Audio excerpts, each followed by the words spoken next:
A story on page 7 of the Daily Nation. Ole Sapit saying president is not exempt from church pulpit gag. The Archbishop of the Anglican Church of Kenya, Jackson Ole Sapit, has made it clear that the new protocols he announced last week targeting politicians apply to President William Ruto as well. He was speaking yesterday during the consecration of Mount Kenya West Bishop Gerald Mwangi Mureithi at St. Peter's Cathedral, Nyeri County. That was yesterday, the same event that the president was supposed to attend. Mr. Sapit said that the rules cut across the political divide and said, quote, "We have said that even if the president was here, we will still do the same." Incidentally, former Deputy President Rigathi Gachagua and his allies were also present at the church.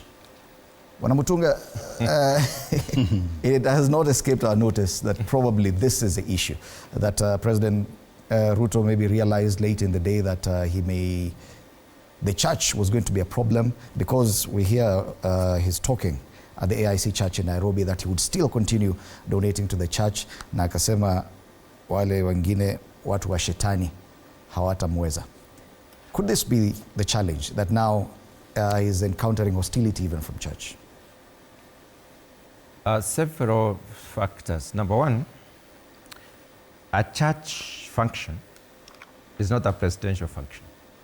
A church function is very different, organized for different purposes, with a different theme.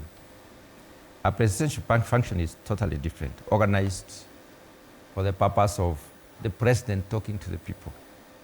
That is the kind of visit we expect in Mount Kenya. Let me dispute the fact that we cannot use the event at Embu as a standard, because first of all, it was a church function. Secondly, they just appeared in this particular function. And all of them appeared, as you may have noted correctly, about yesterday's function. On the other hand, we also are alive to the fact that this country has been struggling over the last 2 years economically. So a lot of development has not taken place. Not because the president did not want to have development go on, not because he has negated certain regions. That's not the truth. The other issue I want also to address is the issue of having dropped a son of Mount Kenya. Did he drop a son of Mount Kenya and replace the son of Mount Kenya with a son from another region? That's not correct. Or is somebody trying to insinuate that Professor Kithure Kindiki is not equal to the task?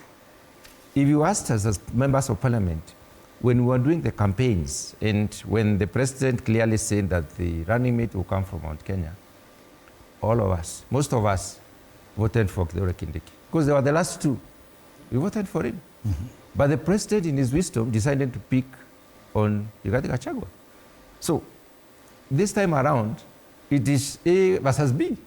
If A has decided to go astray, decided not to follow the tune, then pick the other one, still from the same mountain.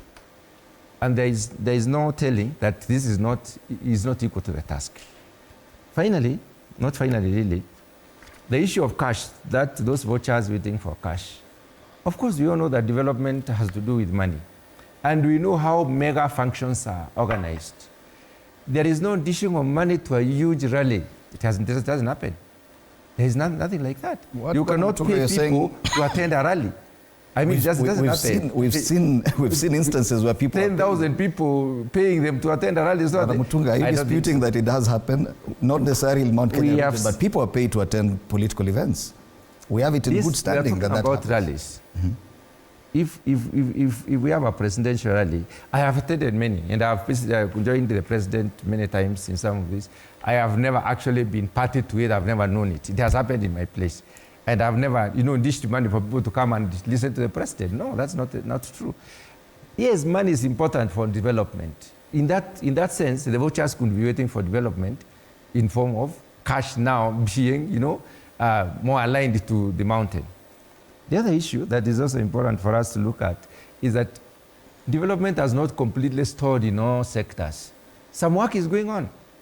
And this presidential visit is not the first and the final. This is just one of the many visits that the president will make to Mount Kenya region. So proper planning has it that you must pick projects that president would identify with now. And that's the strategy that is being applied right now. Get the projects that the president can identify with as either significantly ongoing or complete, and they are there. Okay. So we can, again, we have around 10 counties. Keeping aside Nairobi, Mount Kenya comprises of around 10 counties. These counties, there must be projects in some of these counties. In 6 days or 5 days, the president cannot go to 10 counties. It is not possible.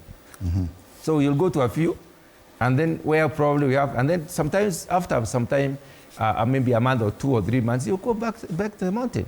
And again, go back to the mountain as many times as it is possible. Okay. So let's not look at this as if it is really life and death. And right. It's not. And it's good that you told us. It is just a presidential visit to his people. And it's good to identify and clearly tell them where we are coming from, where we are right now in terms of implementation of the... It's good that you clarified on the dates, that it's 31st to 6th. So